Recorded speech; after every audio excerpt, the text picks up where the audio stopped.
every day. Nag-nature ako, tapos naka-dress pa ako, nakapangpasok pa ako na. See you try to be cool, but it's not you.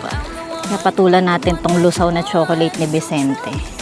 Watching from afar, wishing upon a star. Makakapag-ground tent na ulit ako. Nakakamiss mag... Trying to open up your eyes that been wide shut. Kumbaga parang magiging base na ba ng Bonnie RB. Change your mind about me. I gotta make you see me fit perfectly, like it's meant to be, so desperately. So just follow me, 'cause I've got the key. Let's unlock our hearts and find out what's inside it. Could be anything, a good thing. So let's change your mind. Ayun guys, kakagaling ko lang sa trabaho ko, tapos sabi ko parang gusto ko ulit mag-nature ba bago ko umuwi. Problema ko, nakita ko sa mapa itong Twin Falls, so sinundan ko, pero hanggang dito na yung pin. Tapos ito ay jump off daw, yung daan na yan.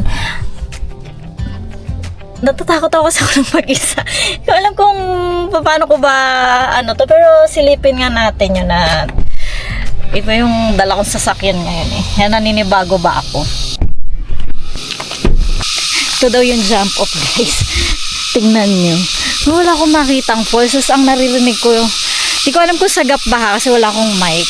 Pero natakot ako dun sa tunog kasi parang medyo liblib talaga to. Ayan. Tapos, ito, hindi ko talaga alam kung may falls ba. Pero sisilipin ko, hindi na rin ako siguro dudulo. Wala akong marinig na, na tubig. Tapos baka kasi may ahas. So, ito guys, yung gilid niya. Ayan. Nag-nature ako, tapos naka-dress pa ako, nakapangpasok pa ako na damit eh. Pero, carry lang. Check ko lang sana kasi kung may spot ba ako na pwede dito. Tapos, ang check-in ko pa kasi ay dun sa pagkakampingan ko ay 2 o'clock. Eh, time check 10:30 pa lang. Kaya sabi ko mag-iikot-ikot muna ako. Hindi ko naman in-expect na ganito yung dadaanan. Tapos may nakausap ako lokal kanina dun. 2 hours pa daw mula dito yung falls. So, talagang dito ay hiking. Siguro ito ay babalikan ko na lang. Pero hindi ko nakakayanin. Balik na tayo dun kay kay Umi kasi natatakot talaga ako guys. Iba yung niya, yung tunog. Di ko alam kung ibon ba yun o pakinggan nyo. Parang dikit na dikit ako sa nature ba. Pero iba kasi yung kabog ba nung dibdib ko, kaya balik na ako sa aking sasakyan. Siguro mag-drive ako, hanap ako ng ibang spot, baka may nadaanan pa akong ilog or kahit anong spot. Pero dito uneasy yung pakiramdam ko kahit tirik ba yung araw. Kaya naman samahan nyo ako ngayon dahil ito ay panibagong adventure na naman ng ating nyo.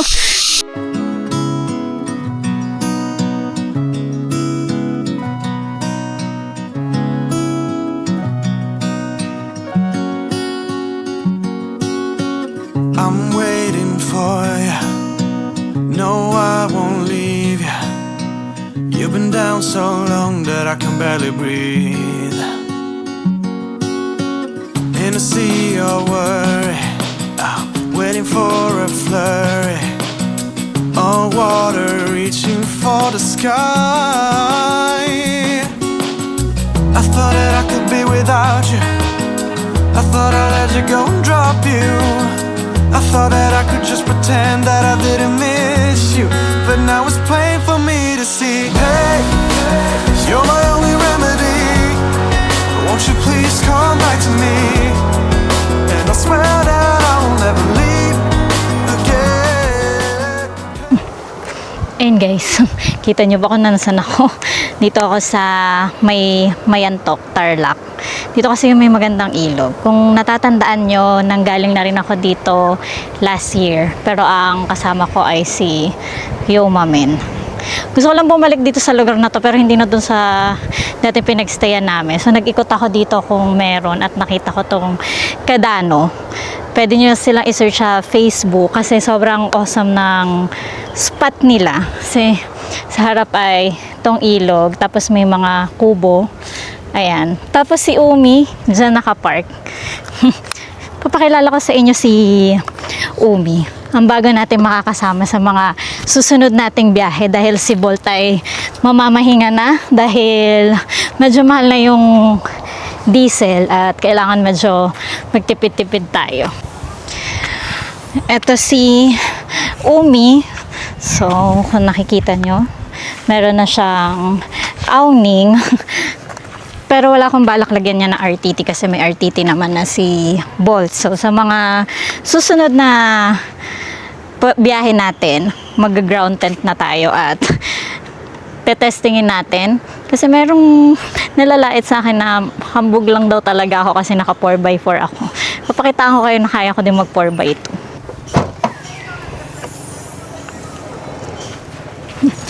Makikita nyo, pinagsiksikan ko lahat ng gamit ko dito. So, ito yung ground tent ko. Tapos kung ano-ano. Ito, galing to kay Bolt. Kasi naman iisang type lang ng awning yung binili ko para magagamit ko pa rin tong mga panabing ko. Tapos, very konti lang yung dinala ko dahil hindi ko pa sure kung paano ko ba isa-set up yung bago nating setup. Pero, syempre gusto ko kasama kayo kapag may mga bago-bago sa buhay ko. Ito pala guys si Umi. 3 buwan na siyang nasa akin. Parang na-start ko siyang nakuha nung kasagsagan na super taas ng diesel. Pero mga around April ata or May. Tama ba? Hindi, March katapusan. So magti 3 months na rin pala sa July. Ganyan. So nung 3 months na yon, matagal ko siyang hindi na ilabas kasi hindi ko in-anticipate na mabagal yung proseso nung pag-register, pati yung paglabas nung plaka. Takes time na lumabas siya kung hindi ko pa kinulit yung dealer na napuntahan ko. So, yun yung nagiging problema sa mga BYD cars ngayon. Medyo mabagal yung mga after sales na na services. Pero, bawi sa sasakyan dahil yung performance ni Umi, kaya niyang tapatan sa bilis si Bolt, sa akyatan, yung mga ganon. Kasi na-testing ko siya for several months. Tapos nung lumabas yung ORCR, talaga naman sulit. Tapos yung tech niya ay okay. Okay naman sa akin. Kumbaga hindi ako nahirapan mag-adjust from Ford to BYD. Pero, since sa dami ng sasakyan na nailabas ko na, iba pa rin yung mga after sale services nung ibang mga dealers na naka-transaction ko before, unlike dito sa BYD. Pero room for improvement, tingin ko sa pagtagal naman magagamayan nila yon at hopefully maging maayos. At syempre kawawa naman yung mga nag-iisa lang yung sasakyan at walang spare car na gagamitin habang nakatenga yung BYD nila.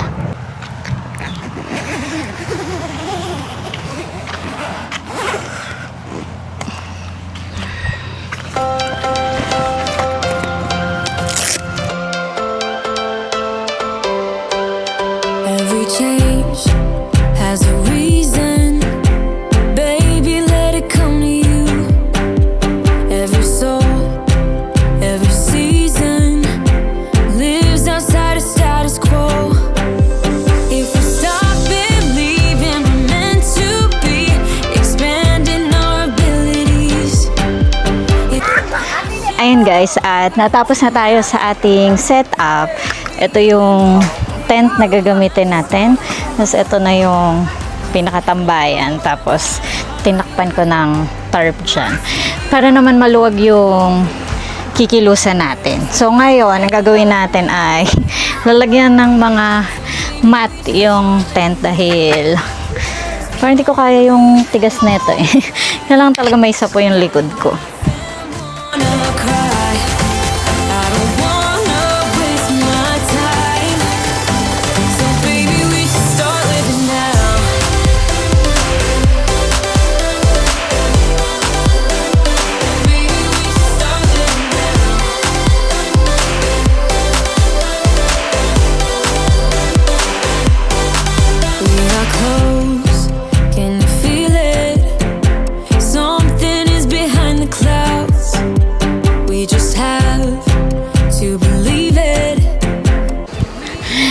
bukas ay nakatapos na tayo sa ating higaan dun sa ating loob ng tent. Ayan. Mamaya, pagkatapos kong kumilos ng hapunan, makakapag-ground tent na ulit ako. Nakakamiss alam mo yung back to basic. Iba yung nadudulot na binabalik-balikan mo yung mga una-una mo bang experience sa sinuulit mo siya. Pero syempre, mas enhanced version, tapos mas maganda, mas maayos, 'di ba? Kasi dati parang hindi mo pa alam kung ano yung gagawin eh. Pero ngayon, 'di ba, parang mas okay at mas maayos na yung flow nung mga kilos mo. Parang dati nanganga pa, ngayon medyo basic na yung pagka-camping.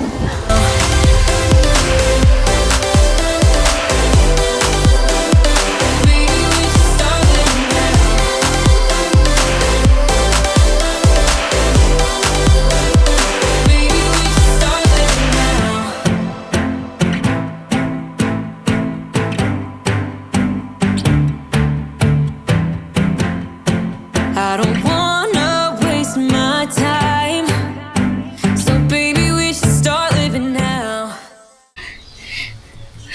Kakatapos ko lang maligo. Naligo na muna ako sa mamayang gabi, hindi na ako maliligo. Bago ko ng kahapunan ko. Kasi parang, doon kasi sa CRA, poso lang. So parang nisip ko kung mamaya pa akong gabi, madilim na dun sa part na yun para mag-poso. Tsaka nalalakit na ako, maghapon ako nag-iikot-ikot dito sa Tarlac, mula dun sa taas ng, yung jump off ng Twin Falls. Tapos hanggang dito, super init pa naman kanina. Tapos 35 degrees ata yung init. Tapos hindi naman ako masyado nagtagal dun sa ilog dahil medyo malumot. Kaya ito muna yung pinaggagawa ko.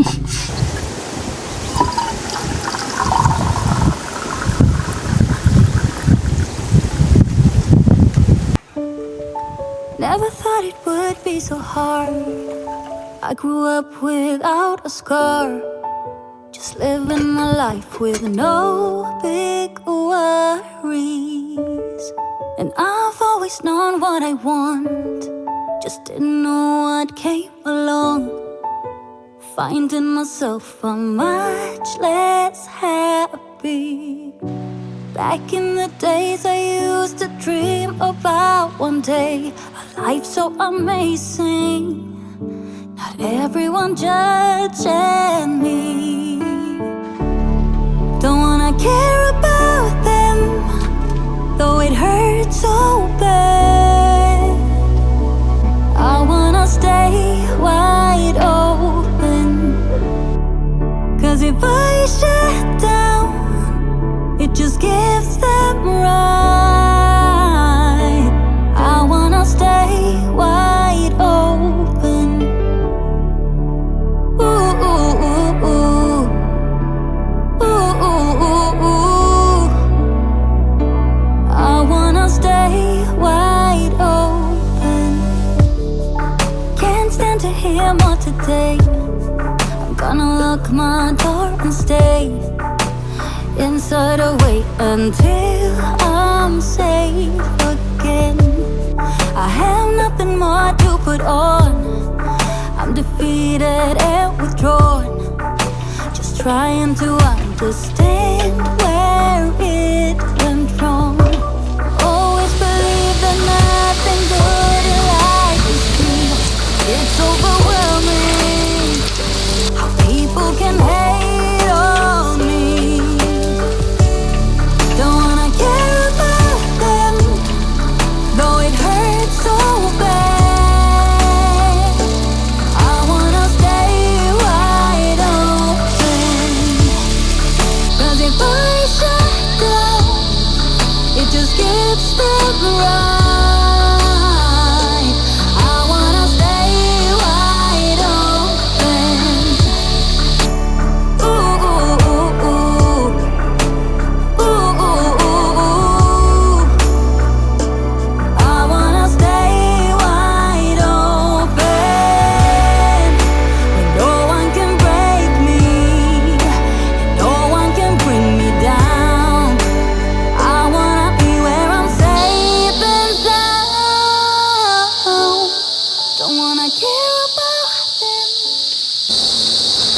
Ayun guys, at natapos na tayong magluto at parang nasunog yung sinaing ko. Pero palag-palag na yan. Subukan na natin at time check. 6:45 na at hindi ko na mapigilan at sakit na rin nun tiyan ko kasi kanina konti lang din yung nakain ko ba.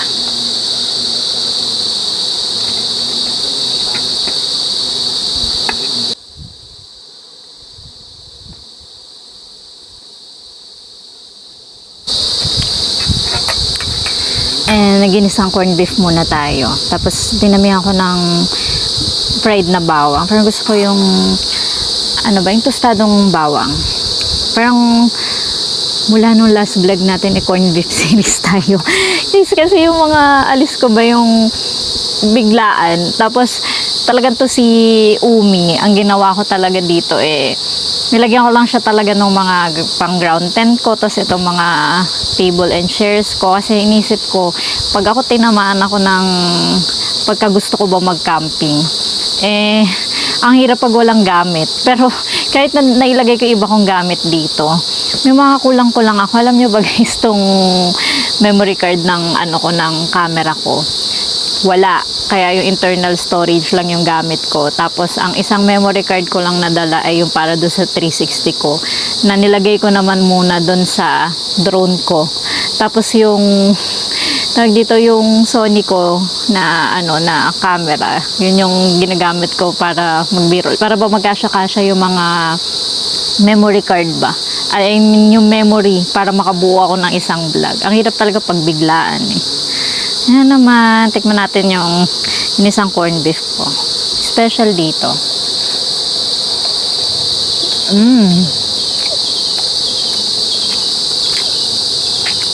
Palag-palag yung corned beef ko. Nilagyan ko ng kayin yung ginisa ko.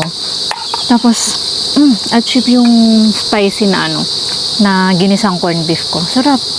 Di ba talaga yung anghang ng ng kayin?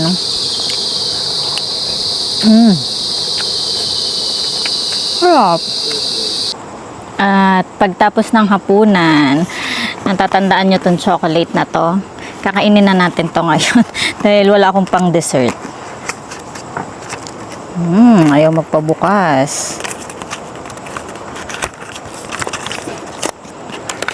Ay, nalaglag yung mga chocolate.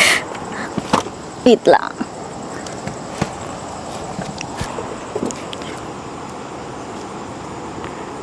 Parang malambot na siya. Tagal na kasi neto nung binigay Pero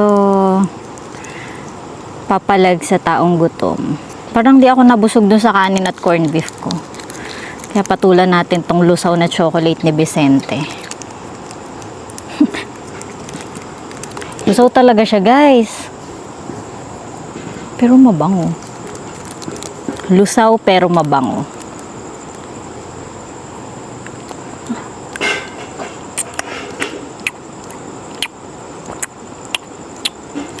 Lusaw pero masarap. Harap.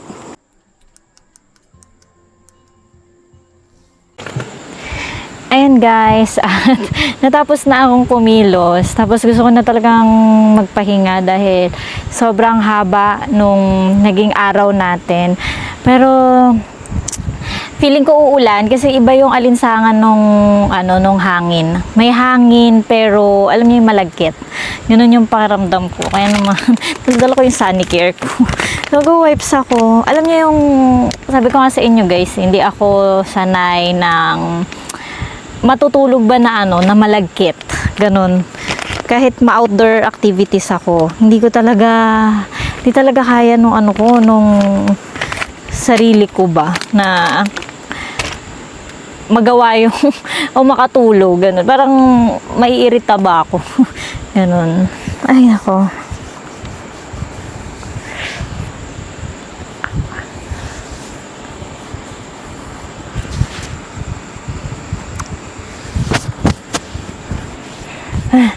Ang init nung medyo mainit pero good thing na dito ang ating Jisoo Life. Tapos dala ko yung small na ko na power station, tapos yung tissue, cellphone, yun. Tapos yung magic, itong mga unan ko, hindi ako makatulog talaga pag hindi malambot yung unan.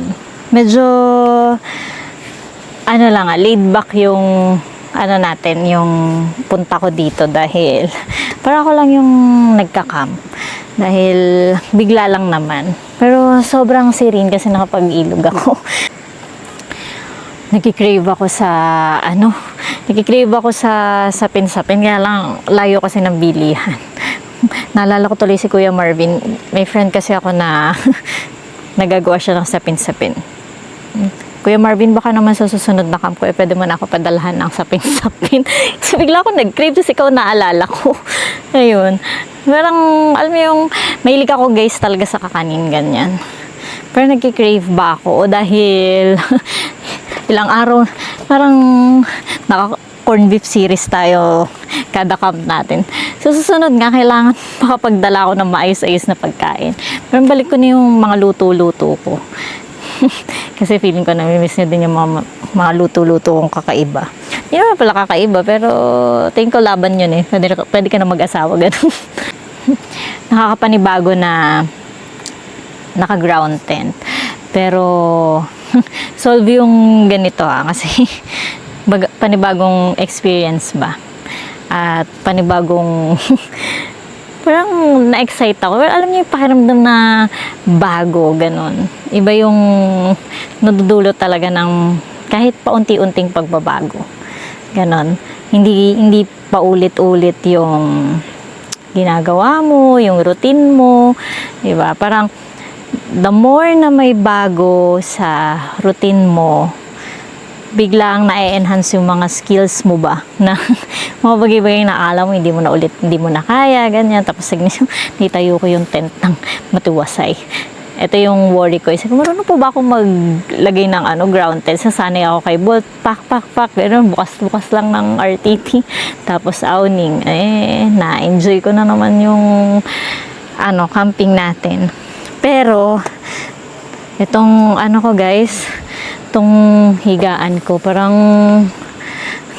medyo matigas siya. Kasi sanay ako na naka-foam na yung RTT ko eh. Pero laban to. Mahalaga naman makatulog ako ng matiwasay ngayong gabi. Diba? Guys, bukas, kailangan may libot ko kayo dito kasi nakausap ko sila Tatay Narciso dito, yung may-ari ng campsite. Pero hanggang dun pa yung yung itong lugar nila. Kaya naman, parang gusto kong pumunta doon, tapos papasama ako sa inyo para naman, alam niyo yun, hindi ko ma-feel na malungkot ako. 'Di ba? Bukas ko yun gagawin. Tapos guys, meron pala akong sasabihin sa inyo kasi since medyo lumalago ng community natin dito sa YouTube at na-appreciate ko ang patuloy niyong suporta, binuksan ko na yung membership ng channel natin. So, yung mga solid na sasabihin ko sana mga solid na kamamen, hindi. Solid na mga Bonnie RV dyan. Yayayain ko na kayo na magpa-member sa aking channel. At dun sa membership natin ay magkakaroon ng 2 level. So, yung unang level, yun yung parang mas mura. Magkakaroon kayo ng early access sa mga uploaded videos and travel ko. So, kayo yung mga mauuna, tapos may mga loyalty badges, ganyan, and then, yung ganyan. So, naka-highlight na yung mga comments nyo para sa mga members. Yun yung level 1. Then, yung level 2 natin, doon tayo magkakaroon ng raw vlogs na daily life at hindi lang basta sa travel ko. So, iba yung travel ko na weekly, tapos iba din yung raw vlogs na para lang sa inyong mga members ko.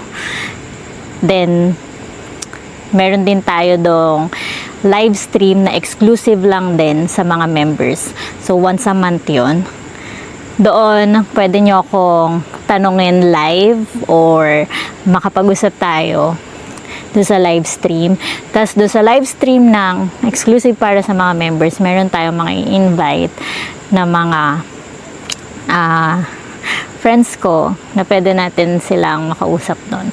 So, yun lang yung ma-offer ko. Hindi, sobrang liit lang na nilagay ko na amount doon para lang ma-suffice yung ginagawa nating pagbablog. Kasi guys, to be honest, yung overhaul talaga ng gasolina ngayon, iba na, sobrang mahal niya na, pagkain pa, tas oras. So, lalaanan ko na siya talaga ng panahon, at kung papalad-pala rin pa, patuloy na tayong magbablog sa mga susunod na mga araw. Tapos guys, aside from dun sa mga exclusive perks na mga members, naka-open na rin din yung super thanks ko dyan, kung sino yung mga gusto pang tulungan ako para makapag-raise ng mga funds dito sa ating vlogging, mas mainam. Ayun, so pag-iigihan ko pa kasi alam ko naman na tuloy-tuloy ang suporta nyo, at alam ko marami kayong mga tanong na gusto nyong masagot ko, at doon ko sasagutin nyo sa live stream na exclusive para sa mga members. So goal natin ay at least maka 100 members tayo, at kung madadagdagan pa, palakihin natin yung community natin na magkakasama. At syempre gusto ko kayong makasama at makausap sa mga susunod pang mga araw at taon, 'di ba? Kasi isa kayo sa mga naging dahilan ko kung bakit ako nagpapatuloy sa pagbablog, at kung saan ako lumulusot na portal para lang makapaghatid ako sa inyo ng kapanatagan, at hindi ko alam kung napapayapa ba kayo sa daldal ko. Pero sa mga nababasa ko naman, nag-enjoy kayo, nakatulog talaga kayo sa daldal ko. Hindi ko alam kung anong meron, pero kayo nakakatulog. So, yung nanay ko nagre-reklamo sa daldal ko. Kaya lagi akong umaalis. Siya guys, dahil medyo napapahaba na naman yung daldal ko ngayong gabi. Baka naman pwede na akong matulog. Kaya naman, see you bukas, at good night. Wouldn't lie to you, doesn't matter what I do. She's got a hold on me. She knows how to drive a truck, but she lets me pick her up when we're going dancing. My heart stops beating when my headlights shining on her. She's my country girl. I couldn't tell you what she's doing with me. She's so damn out of my league. She's a little bit crazy on the weekends, dancing in her red dress, and I love the way she looks in my eyes. And I'm feeling like midnight's getting closer, and I just wanna hold her in my arms till the sun comes up. Good morning, every guys. Aga ko nagising. Diba mga 6 pa lang. Tapos kagabi medyo nainitan ako nung maaga kasi ako natulog. Binuksan ko. Pero ito, inopen ko kasi medyo maliwanag kagabi. Pero ngayon kailangan na natin bumangon. Kasi kanina pa ako nakapag-drone. Pero nagmuni-muni ba ako dito. Kalat ang gamit ko guys. Tapos ito yung pinaka-setup ko. Tapos, gusto ko ipakita sa inyo to Ito yung harapan natin. Pusan natin. Super liwanag na. Ayan. Super ganda ng harapan ko. Kita nyo guys. Lagyan nila tatay ng upuan niya sa harap. Tapos ang payapa nung netong ilog. Ayan. So wala na natin kumilos. Bangon-bangon na habang may araw. Samahan nyo muna ako maglakad-lakad. Tapos si Umi, iniwan ko muna dyan. Tapos, ito kasing campsite, sabi nila tatay kagabi, i-convert na siya. Ay, hindi pa pala to campsite. Kasi talagang, kung mapapansin nyo, puro kubo. Yung mga kubo na yan, nandun yan sa baba noon. Tapos, dahil nakausap ko sila tatay, i-convert na nila tong lugar nila na campsite na siya talaga. So, itong pwesto na yan, tatanggalin lahat ng kubo, tapos papatagin pa yan. Tapos malaki pa kasi yung area nila tatay. Sabi ko, ang laking potential kasi sa harap na ito ay ilog, tapos sobrang ganda nung nung view. Kaya naman, pati hanggang doon pa, tapos dito, magkakaroon ata ng Camp 2 and 3 kasi yun yung 1 dun sa may pwesto ni Umi. So, papatagin nila to, taayusin nila para maging campsite dito sa Tarlac. At sabi ko, malaki talaga yung potential. At kung matutuloy yun, eto na yung spot na babalik-balikan natin. Kumbaga para magiging base na ba ng Bonnie RV. Kasi sobrang bait nila tatay. Tapos, syempre mga kababayan ko, mga Ilocano, kailangan ko suportahan ba yung mga ganito. Tsaka ito naman yung goal ko, kaya ako nag-iikot-ikot. Yung magkaroon ba ng puwang, yung mga lugar na minsan nadadaanan lang o hindi napupuntahan ng mga tao, 'di ba? Kasi minsan kailangan lang may ma-discover ka lang na lugar para makita din ng iba yung potential ng isang bagay o isang lugar. At dahil pagbalik ko sa aking spot kanina, napansin ko kulang talaga yung dala ko. Wala na akong lulutuin pang almusal, wala na rin akong pang kape. Kaya naman ako'y maglilikpit na tapos mag-aayos na. Sa daan na lang siguro ako magbe-breakfast. Pero na-enjoy ko talaga tong lugar na to dahil natuwa ako dahil dito free yung wifi. Sa mga napupuntahan ko na mga campsite, madalas magbabayad ka ng piso wifi or magbabayad ka ng ano yun, yung per day na wifi, ganyan. Pero dito sabi nila tatay, connect na lang daw ako, libre yung wifi, tapos mura din yung binayad ko na camping fee. Kasi ngayon, dahil nga first time na may nag-camping ng overnight sa kanila, hindi pa nila alam kung paano pepresyohan. Pero sabi ko nga, yung spot na meron sila ay good spot para sa presyo na nasuggest ko sa kanila. Kaya naman kung may mga gusto mag-camp dito, ilalagay ko na lang yung pangalan ng Facebook page nila, tapos kayo na lang mag-message sa kanila. Pero hopefully, matapos nila kagad yung pag-revamp netong spot. Kasi tingin ko may enjoy nyo to kasi sa harapan na talaga, nandito na yung ilog, tapos yung view niya talaga ay solid. She can drive me so wild, just with that sweet smile, and there's nobody else for me. My heart starts racing every time I'm looking at her. She's my country girl. I couldn't tell you what she's doing to me. She's so damn out of my league. She's a little bit crazy on the weekends, dancing in her dress, and I love the way she looks in my eyes. And I'm feeling like midnight's getting closer, and I just wanna hold her in my arms till the sun comes up. She's a little bit country, yeah, she's my country girl. She's a little bit country, yeah, she's my country girl. Guitar.